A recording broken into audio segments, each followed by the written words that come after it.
안녕하세요. 밤라디오 민준에 오신 것을 환영합니다. 오늘도 찾아와 주셔서 감사드립니다. 바로 사연 읽어볼게요. 저는 고아원 출신입니다. 요즘에도 고아가 있을까 궁금해하는 분들이 많을 텐데요. 정확히 말하자면 저는 자발적 고아예요. 고아로 사는 게 차라리 나을 것 같다 어린 나이에 고아가 되기로 결심했으니까요. 어릴 적 저는 친구들과 고무줄 놀이하고 공기놀이 하는 대신 나는 왜 태어났을까? 왜 이런 고통을 받아야 하나 하는 생각을 하며 지냈어요. 어린 제 눈에도 다른 아이들과 전혀 다른 저의 삶이 납득하기 힘들었기 때문이었죠. 다른 아이들이 커서 무엇이 될지 꿈꾸며 하루하루 행복하게 자라는 동안 저는 도대체 나는 무슨 잘못된 운명을 타고 태어난 것일까를 생각하며 어두운 유년기를 보냈어요. 그 이유는 바로 제 새어머니 때문이었죠. 제가 아주 어릴 때 어머니가 돌아가셔서 어머니 얼굴과 어머니가 어떤 분이셨는지는 솔직히 기억이 나지 않아요. 하지만 분명한 건 아버지가 재혼한 새어머니와는 전혀 다른 분이었다는 것뿐이에요. 예, 너는 젓가락질도 못하니?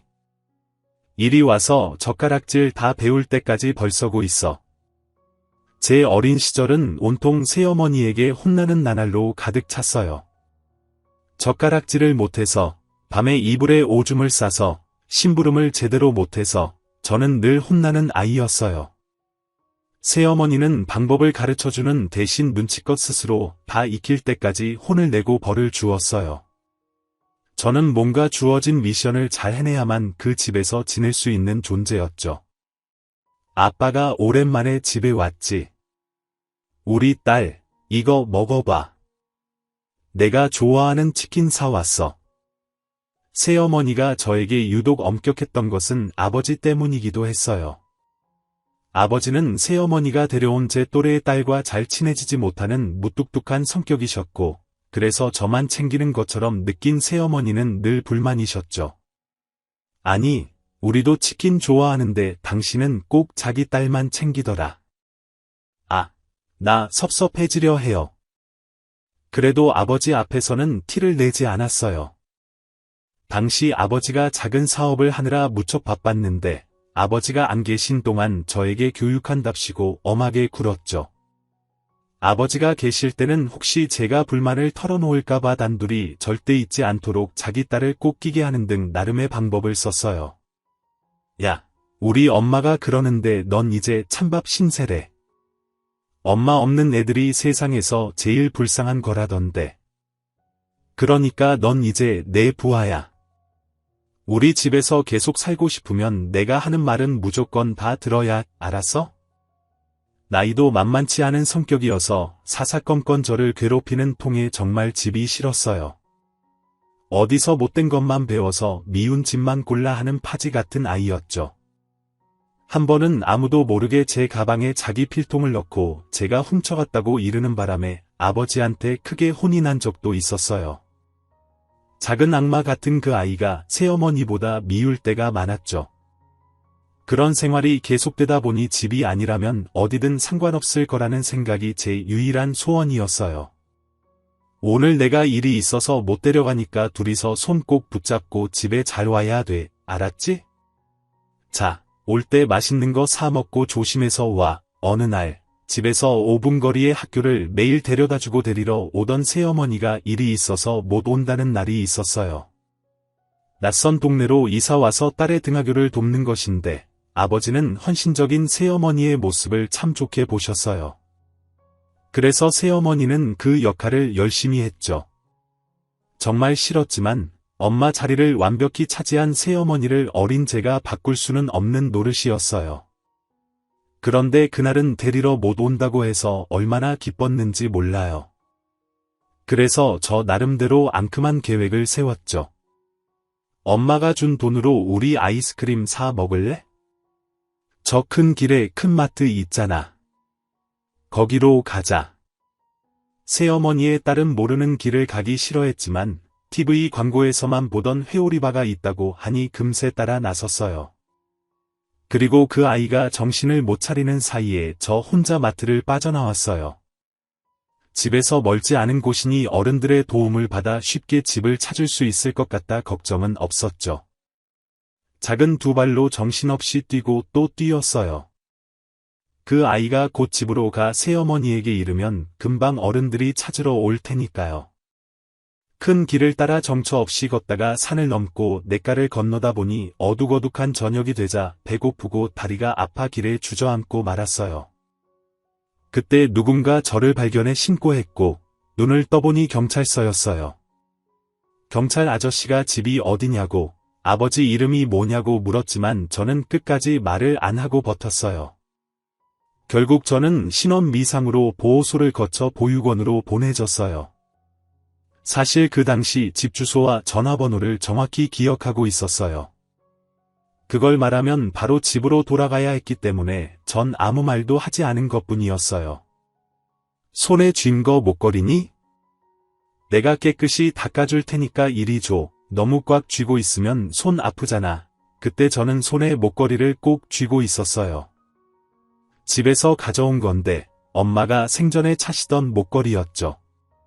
아빠 서재의 작은 상자 속에 있던 걸 발견했는데 새어머니가 뺏을까봐 본능적으로 그걸 숨겨왔어요. 별 모양의 특이한 목걸이가 너무 탐났거든요. 그 목걸이 하나를 달랑 들고 집을 나온 거였어요. 제가 끝까지 버티고 주먹을 쥔 채 손을 펴지 않자 원장님은 포기하고 그냥 두셨다고 해요. 며칠이나 저는 손을 펴지 않았다고 하죠. 나중에 알게 된 이야기지만 원장님은 이미 그때 눈치를 채셨다고 해요. 제가 버려진 아이가 아니라 누군가로부터 도망친 아이라는 것을요. 그래서 본인이 엄마가 되어 저를 꼭 안아주며 키우겠다고 결심하셨대요. 보육원에서의 생활은 기대 이상으로 행복했어요. 가끔 아버지가 그리울 때가 있었지만 자주 보지도 못하고 그나마 새어머니와 그 딸 앞에서 제 편도 속 시원하게 들어주지 못한 아버지여서 그런지 너무 보고 싶어 집에 가고 싶다는 생각은 들지 않았어요. 맨날 혼만 내던 새어머니보다 늘 따뜻하신 보육원 원장님이 더 엄마처럼 느껴졌죠. 같이 지내는 언니 오빠들과 동생들도 너무 좋았고요. 새어머니 딸처럼 절 괴롭히는 아이는 한 명도 없었어요. 덕분에 보육원 가족들의 사랑을 듬뿍 받으며 저는 점점 더 밝고 책임감 강한 아이로 자랄 수 있었어요. 너는 어쩌면 이렇게 그림도 잘 그리고 글씨도 잘 쓰고 말도 이쁘게 하니 밥은 또 어찌나 예쁘게 먹는지 나중에 어떤 사람이 될지 너무 기대된다. 넌 꼭 훌륭한 사람이 될 거야. 나는 널 믿어. 원장님의 무한한 사랑과 편안한 보육원 생활 덕분이었을까요? 저는 고등학교를 좋은 성적으로 졸업하고 비교적 안정적인 회사에 취업할 수 있었어요.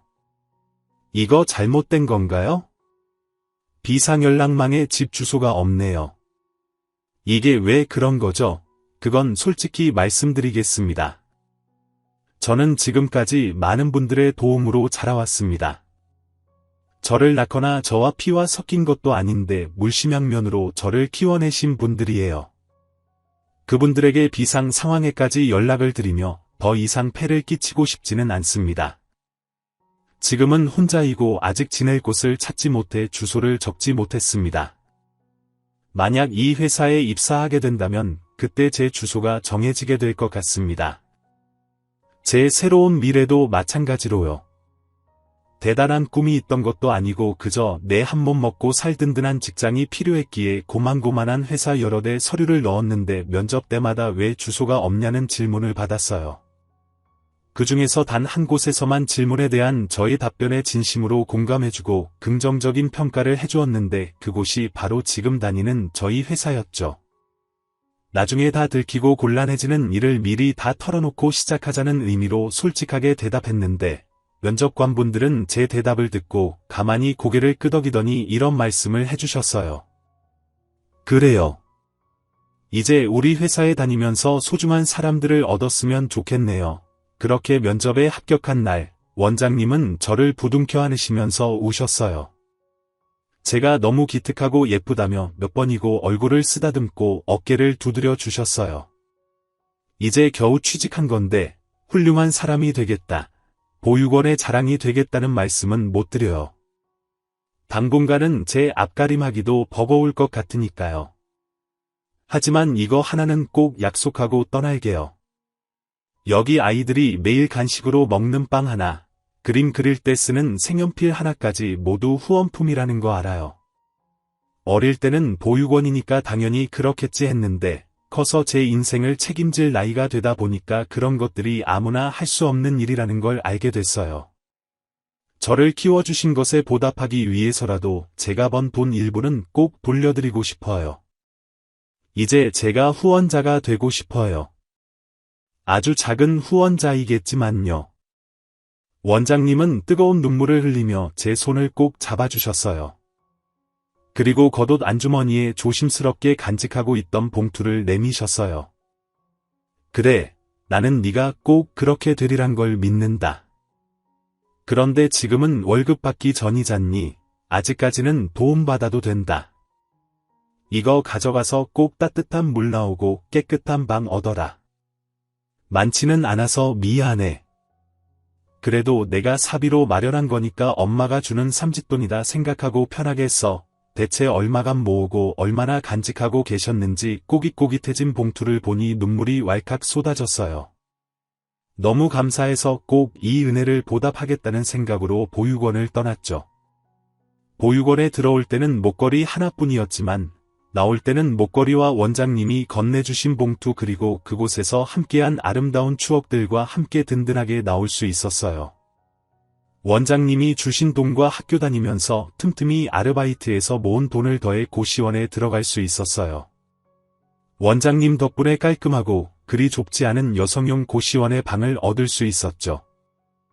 회사 근처여서 걸어다니며 차비를 아끼고 점심값이 아까울 땐 집에 와서 공짜로 제공되는 라면을 먹고 가면서 악착같이 돈을 모았어요. 제 사정을 아는 회사 동료들은 좋은 게 있으면 저부터 챙겨주며 가족처럼 아껴주셨죠. 회사가 집처럼 아늑하게 느껴질 정도로요. 이건 어떻게 정리하는 거예요? 제가 아무것도 몰라서요. 부장님이 여기서 일 제일 잘하신다고 하셨는데 저 조금만 가르쳐 주시면 안 될까요? 회사에서는 격리 파트에서 일했는데 그곳에서 대졸 사원으로 입사한 남편을 만나 결혼까지 하게 됐죠. 제가 선배이다 보니 신입사원이었던 남편에게 일을 가르쳐주다 정이 들었어요. 남편은 아버지가 작은 사업을 하시고 어머니는 가정주부인 유복한 집에서 자라 생각까지 여유로운 사람이었어요.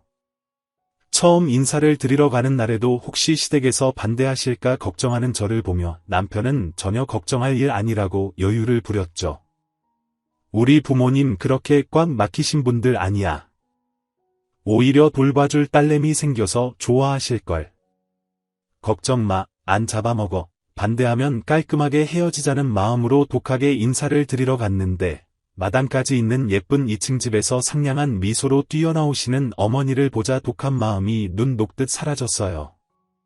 거실에서 기다리시던 아버님도 아빠 미소를 보이며 어서 오라고 반겨주셨죠. 애한테 얘기 들어서 어떻게 자랐는지 알고 있어요. 참 대견하네요.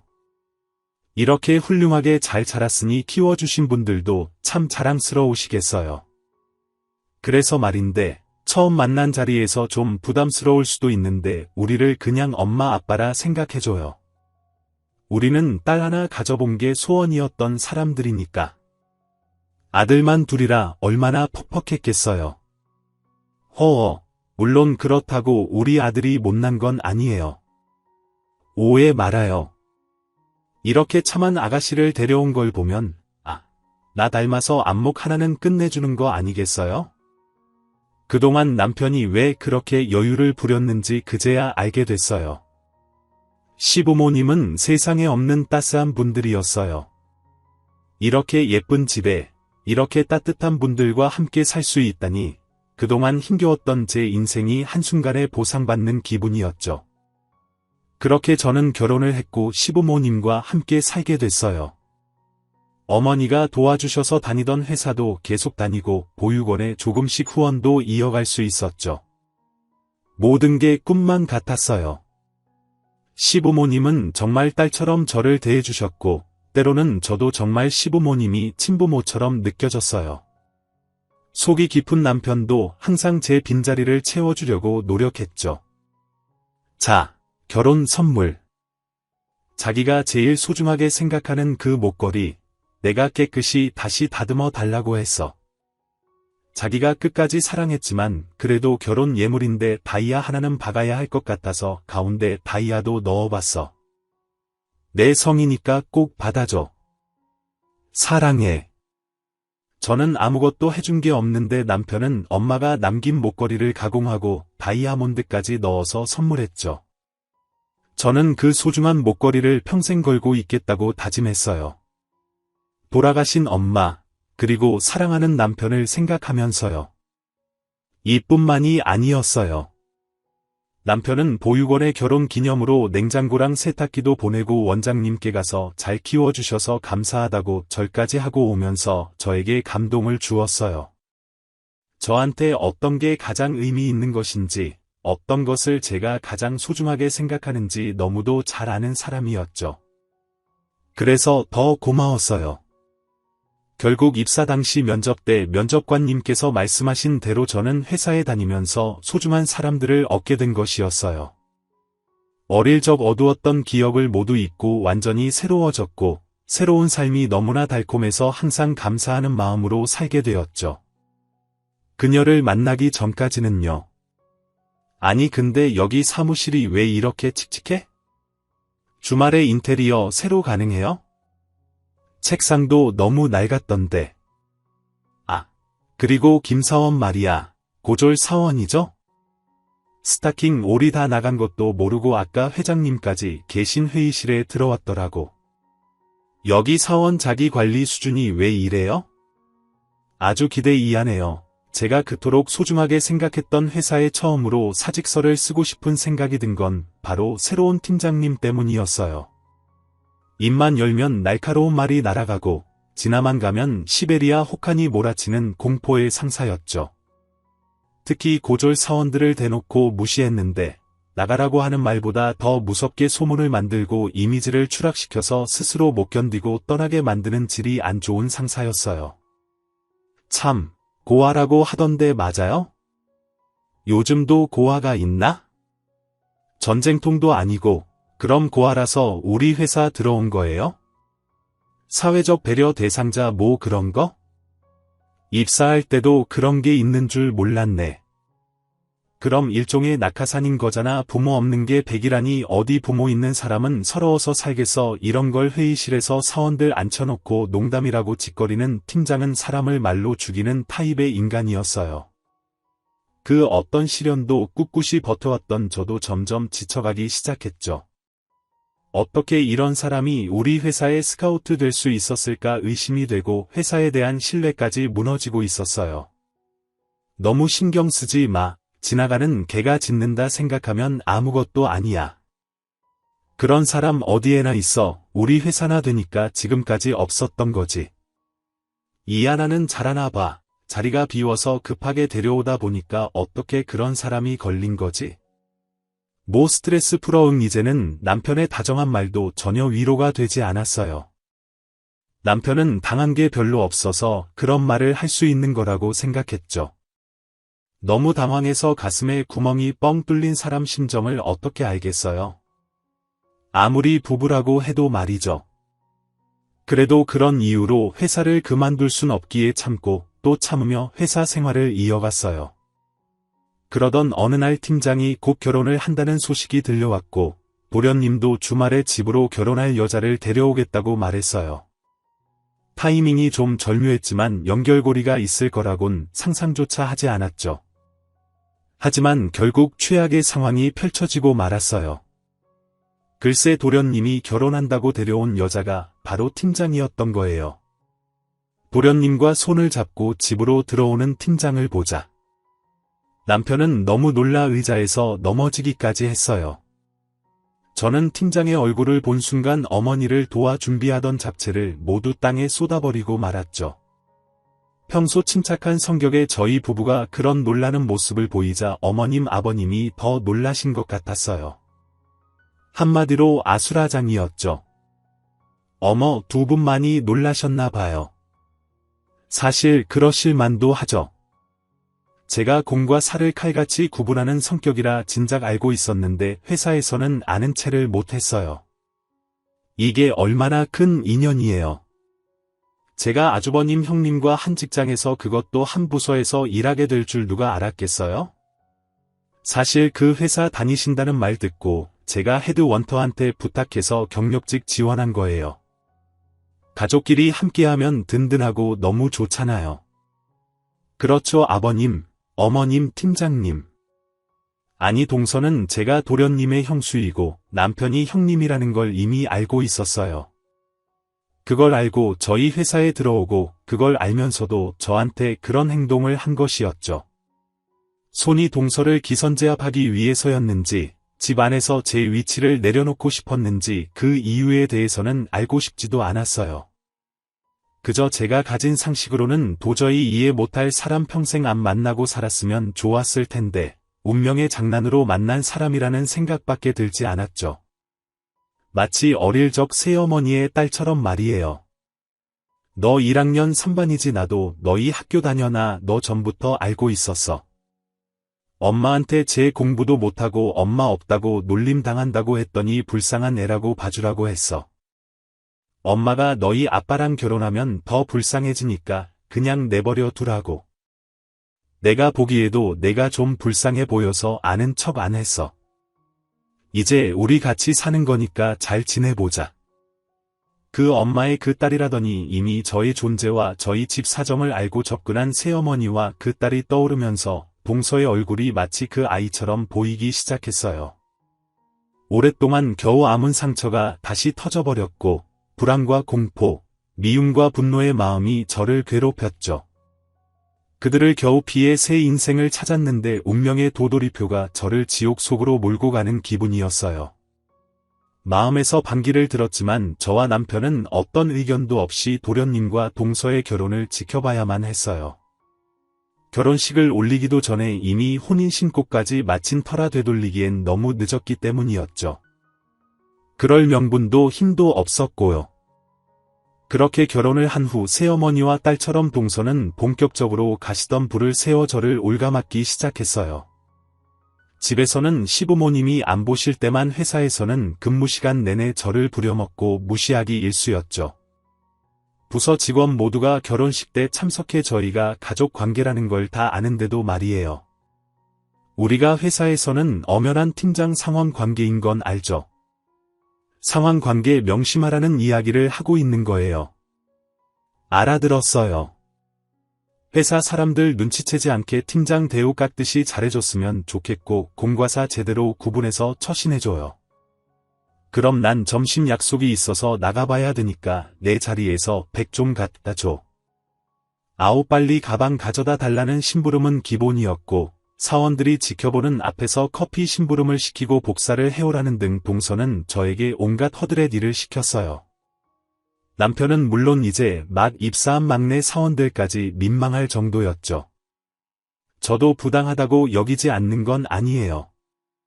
하지만 회사에서는 분명한 상호관계였고 동서가 아니라 못된 다른 팀장이 왔어도 그 정도의 갑질은 했을 거라고 생각해서 참고 또 참았어요. 그렇다고 가족끼리 있는 데서 복수를 할 수도 없었어요. 제가 부모님처럼 생각하는 저희 시부모님의 입장을 생각해서였죠. 사실 동서의 인성이 별 볼 일 없다는 건 시부모님도 이미 충분히 짐작하고 계셨지만 어쩔 수 없는 부분이었어요. 동선의 아버지 회사와 시아버님 회사가 협력 관계였기 때문이죠. 좀 더 사실적으로 말하자면 동서 아버지 회사에서 제품 제작을 시아버님 회사에 하청하는 관계였는데 주요 거래처이기 때문에 심기를 건드리기 어려운 입장이었어요.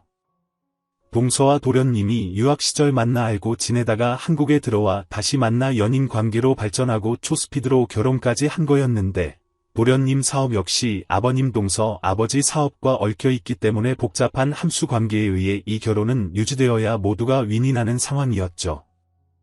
그래서 저와 남편은 별소리 못했던 거였어요.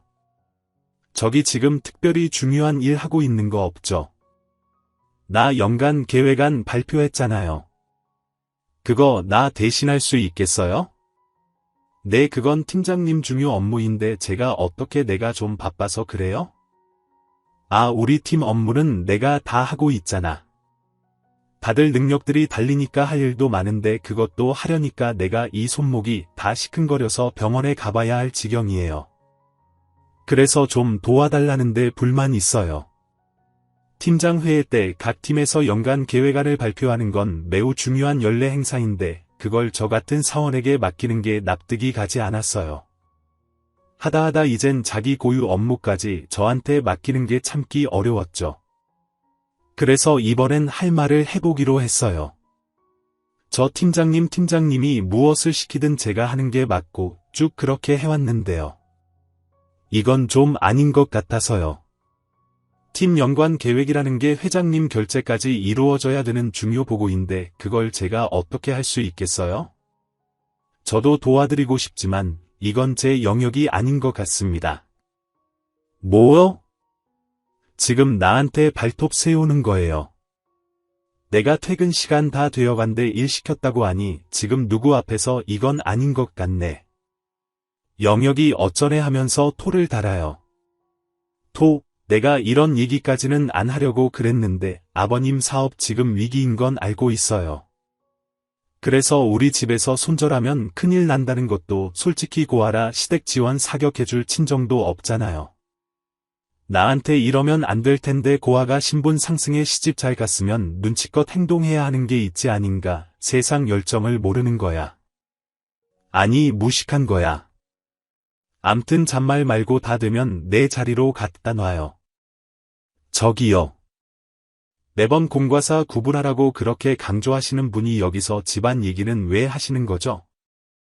그리고 말끝마다 고아고아 하시는데 그게 뭐 그렇게 흠이라고 매번 족쇄라도 채워도 오라매시려고 하는 거예요.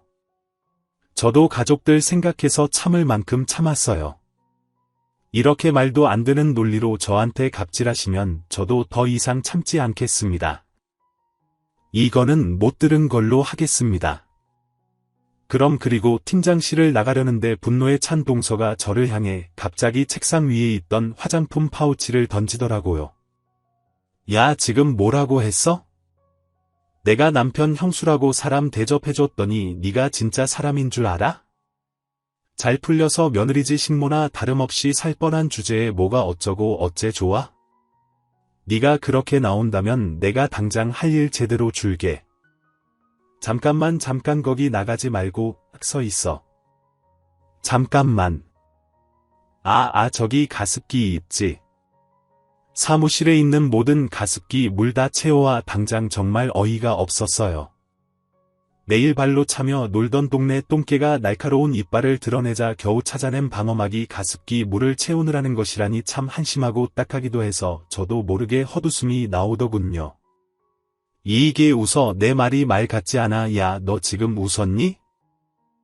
고한연이 말귀도 못 알아듣고 감히 웃고 있어. 지금 결국 동서는 선을 넘어 제 뺨을 후려치고야 말았죠. 팀장실은 전면 유리로 되어 있었는데 하도 시끄럽게 악각대는 통의 팀원들이 모두 일어나 그 상황을 지켜보고 있었어요. 저는 이 상황이 현실이라는 게 믿어지지 않아 어이가 없었고 다시 한번 실수를 하고 말았죠. 그 모습을 보고 완전히 뚜껑이 열려버린 동서는 제 머리채를 붙잡고 흔들기 시작했어요. 얼마나 세게 잡아당기고 흔들었는지 순간 목걸이가 바닥에 떨어져 버렸죠.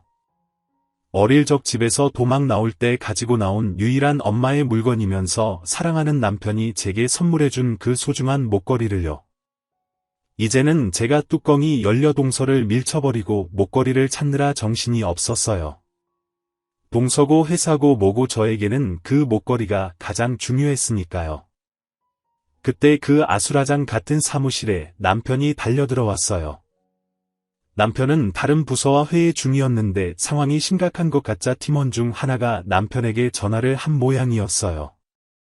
당신 괜찮아? 대체 이게 무슨 일이야? 놀란 남편이 팀장실로 들어와 쓰러진 저를 일으키려고 하는데 저는 완전히 정신이 나간 상태에서 그 목걸이를 찾느라 남편은 안중에도 없었어요. 무릎을 꿇고 책상과 소파 테이블 아래를 기어다니면서 미친 듯이 목걸이를 찾아 헤맸죠. 그러지 않으면 제 인생이, 제 존재 자체가 저 파찌 같은 동서에 의해 송두리째 날아가 버릴 것만 같았어요. 그때 회의 중 남편이 갑자기 귀신 홀린 듯 급한 일이 생겼다며 나간 것이 마음에 걸린 회장님이 직접 사무실을 찾으셨어요. 무슨 일이냐고 묻는 회장님 말에 동서가 갑자기 얼굴을 바꾸며 변명을 해대기 시작했죠. 어머 회장님 저희 팀원이 저랑 회의를 하다가 그만 목걸이를 떨어뜨린 모양이에요. 그걸 이렇게 같이 찾아주겠다고 팀원들이랑 팀장인 저까지 나서서 이렇게 눈에 불을 켜고 있는 중입니다. 저희 팀이 이렇게 가죽 같아요. 회장님 아 그래요? 그럼 나도 도와야죠? 여기 바닥에 떨어진 거 맞지요? 그러면서 갑자기 팀장실 바닥에 무릎을 꿇고 앉아서 기어다니면서 목걸이를 찾기 시작하시는 거예요. 한편으로는 어이없었지만 회장이고 뭐고 전 당시 제 목걸이밖에 관심이 없었기 때문에 대꾸 없이 정신없이 목걸이를 찾아 헤맸어요. 동서와 다른 팀원들도 회장님처럼 바닥을 끼면서 목걸이를 찾기 시작했죠. 그리고 얼마 뒤 회장님의 등이 들썩거리더니 갑자기 통곡을 하시는 거였어요. 모두의 시선이 그리로 모일 수밖에 없었죠. 회장님 괜찮으세요? 약삭빠른 동서는 그 모습을 보고 달려가 회장님은 위로했고 팀원들도 목걸이 찾기를 멈추고 숨죽이고 있었어요. 오직 저만이 계속해서 목걸이를 찾고 있었죠. 목걸이 찾으셨네요. 역시 회장님이시라 다르시네요. 감사합니다. 정말 감사합니다. 동서가 회장님으로부터 목걸이를 받아 들려는데 회장님은 목걸이를 손에 쥐고 놔주지 않으셨어요? 우리 별이 네 우리 별이가 알 수 없는 말을 되뇌며 눈물을 보이던 회장님은 갑자기 저를 돌아보셨고 제 얼굴을 보더니 거의 쓰러질 듯 통곡하기 시작하셨어요. 너 회장님 왜 그러세요? 저희 팀원이에요. 저희 팀원이 무슨 잘못이라도 우리 회사 직원이라고 그게 사실이에요. 이 목걸이 주인이 맞아요. 네 제 거예요. 회장님은 단숨에 달려와 저를 와락 끌어안았고 영문도 모른 채 한참을 그렇게 안겨 있어야만 했어요. 동서는 불만 가득한 표정으로 절 노려봤죠. 회장님은 주체할 수 없는 감정을 가다듬더니 절 보고 놀라운 이야기를 시작하셨어요. 별아, 나 모르겠니? 네 아빠 모르겠어? 네 아빠요. 그제야 저는 그분이 제 바로 앞에서 저를 보며 오열을 하고 있는 그분이 제 아버지라는 걸 알 수 있었어요.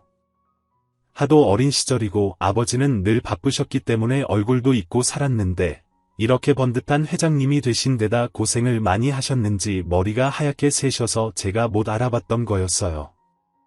네가 그렇게 사라지고 내가 사는 게 아니었는데 네가 이렇게 내 회사에서 일하고 있을 줄은 아이고 하늘도 무심하지. 이 어린 곳을 찾아 내가 얼마나 힘들게 살아왔는데 바로 내 눈앞에 있는 줄도 모르고 회장님. 아니 아버지는 제가 사라지던 날부터 무려 5년을 시음을 전폐하고 저를 찾아다니셨다고 해요. 사업도 접고 집안일도 돌보지 않자 새어머니와 딸은 관계를 정리하고 집을 떠나버렸고요.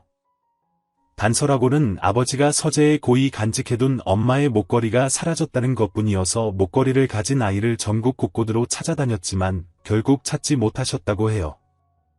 그러다 만약 아이가 커서 찾아오면 번듯한 아버지로 마주하고 싶어 사업에 매진했고 이 회사를 키우게 되신 거였어요. 사업이 자리를 잡은 후에도 열심히 찾아 나서셨지만 아무리 돈을 많이 주어도 저를 찾지 못하자 절반쯤 체념한 상태에서 그 목걸이를 발견하게 되신 거였죠. 아버지 또한 이름이 흔한 이름이셨기에 저는 당연히 회장님이 아버지라고는 전혀 생각도 못했어요. 별 아빠가 미안해. 아빠가 너무 미안해. 이 목걸이의 별 모양이 무슨 뜻인지 아니 네 엄마가 너 가졌을 때 우리 사이에 별이 생겼다고 내가 직접 제작해서 엄마에게 선물로 준 거였어. 그래서 네 이름도 별이었고 그거 기억하니 아버지의 이야기를 듣자 어릴 적 아빠가 들려주시던 별 목걸이 사연이 생각났고 저 역시 다리가 풀릴 정도로 오열하며 주저앉고 말았어요. 그동안 억지로 잊고 살아왔던 소중한 제 어린 시절. 그리고 아버지에 대한 감정이 폭발하고 말았어요. 이름도 바꾸고 집 주소랑 전화번호도 절대 말 안 하고 살았으니 어떻게 저를 찾으실 수 있었겠어요? 어린 마음에 집이 너무 싫어서 새 엄마랑 그 딸이 너무 싫어서 죄송해요. 아빠 죄송해요. 저를 용서해 주세요. 그렇게 아버지와 저는 전 팀원이 지켜보는 가운데 부둥켜 안고 한참을 울었고 사연을 들은 팀원들도 함께 울었어요. 단 상상도 못한 전개의 뇌의 회로가 멈춰버린 동서만은 그 자리에서 입을 꽉 다물고 꼼짝없이 서 있기만 했죠. 앞으로 어떤 일이 자신에게 일어날지 생각만 해도 지옥 그 자체였을 거예요.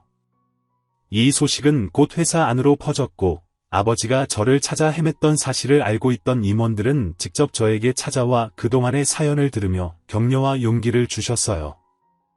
그 중에는 제가 입사하던 때 면접관이셨던 분들도 계셨죠. 그날 이후 아버지는 저와 남편을 회장 직속 비서실로 발령 내셨어요.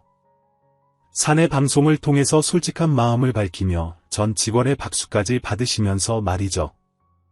직원 여러분, 여러분을 자식처럼 아끼고 함께 잘 먹고 잘 살자고 늘 강조해왔지만 정작 저는 자식도 잃고 평생 사람 같지 않은 삶을 살아온 사람입니다. 그런데 여러분들도 아시다시피 제가 30년 만에 금쪽 같은 자식을 찾았습니다. 그것도 우리 회사 안에서요. 직원 여러분 모두가 저희 부녀의 상봉을 축하해 주신 걸 압니다. 그래서 한 가지만 더 부탁드리고자 합니다. 남은 생애 동안만이라도 제 딸을 제 가장 가까운 곳에 두고 부녀 간 애정을 나누고자 합니다. 그래서 우리 회사에서 전례 없던 특급 인사를 할까 하는데 양해 좀 부탁드립니다. 딸을 찾은 아비의 마음을 헤아려 진심으로 잘 좀 봐주시길 부탁드립니다. 그러면서 아버지는 자리에서 일어나 90도로 직원들에게 정중히 인사했고 그 모습을 보고 눈물을 흘리는 직원까지 있었어요. 그렇게 아버지와 저는 가까이 있으면서 그동안 못했던 부녀 간의 정을 나누었죠. 저를 만난 날 아버지는 가장 먼저 시댁으로 가셔서 시부모님께 큰 절을 하며 인사를 드렸어요. 사연을 들은 시부모님은 감동의 눈물을 흘리셨고 진심으로 기뻐해 주셨죠. 그리고 그 다음 날은 저와 함께 보육원에 가서 원장님께 또 한 번 큰 절을 드렸어요. 한참을 엎드려 울먹이며 못 일어나시는 아버지를 보면서 이제는 많이 늙으신 원장님도 하염없이 눈물을 흘리셨죠. 그렇다면 동서는 어떻게 됐을까요? 처음에는 저와 남편이 동서까지 신경 쓸 겨를이 없었기에 아무 일도 일어나지 않았어요. 동서도 눈치가 있는지라 입 다물고 얌전히 지내는 통에 동서의 민낯을 아버지가 눈치채지 못하셨죠. 그런데 남편과 제가 비서실로 올라간 뒤 얼마 뒤 동서에 대한 직원들의 갑질 피해 신고가 줄줄이 회장실로 들어왔고 심지어 한 인턴 사원은 팀원들한테 막말하는 동서의 동영상을 찍어 증거자료로 제출까지 했어요. 그 속에는 물론 저도 등장했고요. 결국 동서는 스스로 짐을 싸야 했는데 마지막 출근 날은 지하 주차장에서 몰래 숨어있던 직원들이 동서를 향해 계란을 던지는 바람에 무서워서 주랭랑을 쳐 짐도 못 챙기고 떠나야 했어요. 그야말로 비참한 최후였죠. 집에서는 다행히도 쫓겨나진 않았어요. 아버지가 시아버지 회사와 독점 계약을 하는 바람에 동서 아버지 회사와의 관계가 큰 의미가 없어졌어도 남편에 의해 시부모님이 동서가 저에게 한 행동을 알게 되셨어도 그리고 그런 모습에 실망한 도련님이 동서를 대놓고 비난할 때도 시부모님은 동서를 내치지 않으셨죠? 가족이었으니까요. 다만 아버님의 따끔한 충고에 동서가 후회의 눈물을 흘리긴 했어요. 다 큰 애들한테 이래라 저래라 할 마음은 없다. 나도 잘못한 것도 있고 하지만 이것만은 알아둬라. 너는 결국 그 입으로 망할 거다. 그러니까 입 조심하면서 평생 사죄하는 마음으로 살아. 그게 네 살 길이야. 이후 동서는 가족 모임이 있을 때만 조용히 와서 조용히 밥만 먹다 가는 신세가 되었고 저는 쭉 시댁에서 살면서 더 행복한 나날을 보내게 됐어요. 회사에선 든든한 아빠가 집에서는 든든한 남편과 시부모님이 제 편이 되어주셨죠. 더 이상 바랄 게 없는 완벽한 삶이었어요. 그리고 지금은 아버지의 소원을 들어드리기 위해 준비를 하며 지내고 있답니다. 아버지가 손을 잡고 신부 입장을 하고 싶으시다고 해서 리마인드 결혼식을 준비하고 있거든요. 시부모님도 남편도 너무 좋다고 해줘서 가족과 회사 식구들을 초대해 성대한 결혼식을 할 생각이에요. 마치 축제처럼요. 물론 동서도요.